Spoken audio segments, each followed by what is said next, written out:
What's going on, guys? Gabe with seodorks, and this video is entirely different than what you guys would expect, and we are on the opposite end of the camera here, so therefore the studio is behind me. But last night I received a call from an individual, someone I admire, among the three most influential individuals of my life. Let's just call him Scott. And Scott introduced me to the markets in my late 20s and literally sat me down to the point where I started taking it seriously in my early 30s. The other two individuals would be Professor Jung Ho, my undergrad economics professor, who literally took me by the hand. And then the third most influential individual would be my stepfather, which I affectionately call my dad. And that man was a fucking asshole.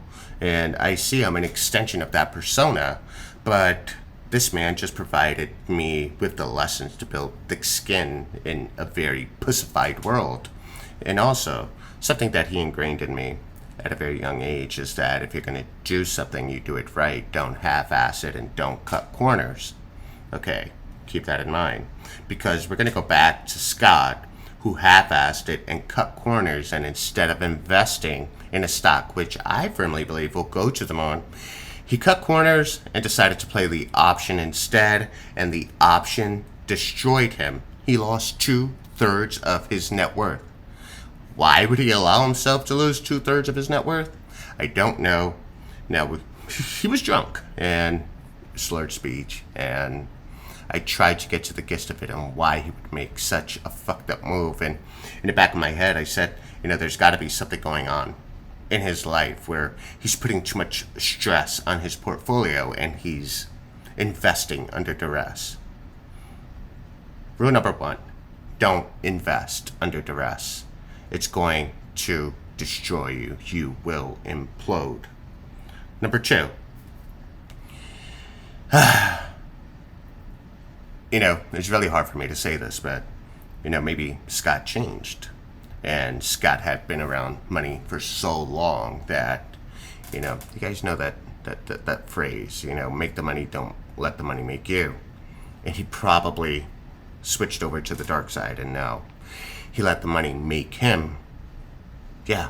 And the money, when the money makes you, it just, you better hope to the money gods that it has you in its favor. Because when money decides to make you, or the minute you give money that much power, chances are you lost. Now you're flipping a coin. But after a few buts and shoulda, coulda, wouldas, and me just getting heavily frustrated, only because I know I should have been a friend, but on the other end of it, you're calling me, telling me about your massive loss, and I'm going to critique the shit out of you. Now, you guys probably saw me on TMI stream this week, and I had talked about how I trade. And I'm all about RBIs and not home runs. And what we're seeing with the socialization of investing, because now we have platforms like StockTwitch, Facebook, and Webull, is that if you do not agree with the masses, you're a fucking shill, right? Now, I never agree with the masses. In fact, AMC is probably my biggest win in my career, and obviously I'm still holding. But I normally don't play that way, and that being the exception to the rule, because I believe in a short squeeze thesis, every other play out there, I follow very, very disciplined of rules and logs, right? One rule, the rule of 72, which you can make a substrate and say the rule of money. Now, with the rule of 72, guys, it's very, very simple. You go ahead on your calculator, type in the number 72, and then you divide it by, let's say, 5. Now, 5 equals or represents 5%, but you're not going to enter it in a percentile. You're going to enter it as a whole number. So, according to the rule of 72, if you made a return daily of 5%, it would take you 14.4 days to double your money. Yet, we live in a time where people feel like they have to YOLO and double their money right now, today. Now, keep that rule of 72 in mind in everything you do. And if your goal is to earn 3% of the day, or 3% per day, just plug that number in and just stay true to that.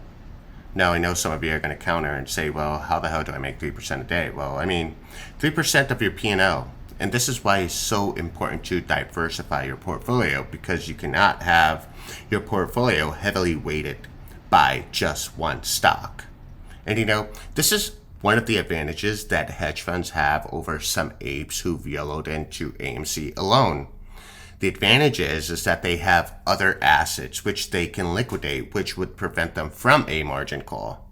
But if you got liquidated, you're fucked. If you got margin called, you're fucked. Why? Because you're 100% in. Guys, make the money. Don't let the money make you. And also stay humble. And let me tell you something about money, and let's go ahead and personify money in the markets. Money in the markets is a seductive, beautiful woman. She's going to entice you. She's going to say, come here. And she's going to let you win some. You start feeling good about yourself. You got a false confidence about yourself. But this evil bitch is then going to set you up for failure, because what she giveth, she taketh, right? And so this is why I would advise anybody getting into this game and investing not to fall in love with the idea of making money, fall in love with the idea of winning. Keep that in mind. Fall in love with the idea of winning, and set a journal and set a log, and that you can talk to yourself and say, today is why I won. Keeps you accountable to yourself. I just don't think that people should be in this market if they are chasing money. You want it the other way around. You want to stick to a plan enough where the money chases you and rewards you for your conviction and smart decision making. If you're going to half-ass it, you deserve to lose your portfolio like my buddy Scott. Stay humble. Yeah, because money, she's evil. Just an evil, beautiful, seductive bitch. And she, trust me, she wants more than what she gives. The market wants a hell of a lot more than what they give. And this is why 99% of traders fail. Because you keep getting seduced by money. No. Be that alpha male, be that stand-up woman, where money's naturally attracted to you and not the other way around. This is Gabe. This is a 7.5, almost 8-minute video. Enjoy your weekend. And, no trading on Monday. So, we got football Sunday and then probably Coke and Hooker Monday. Peace.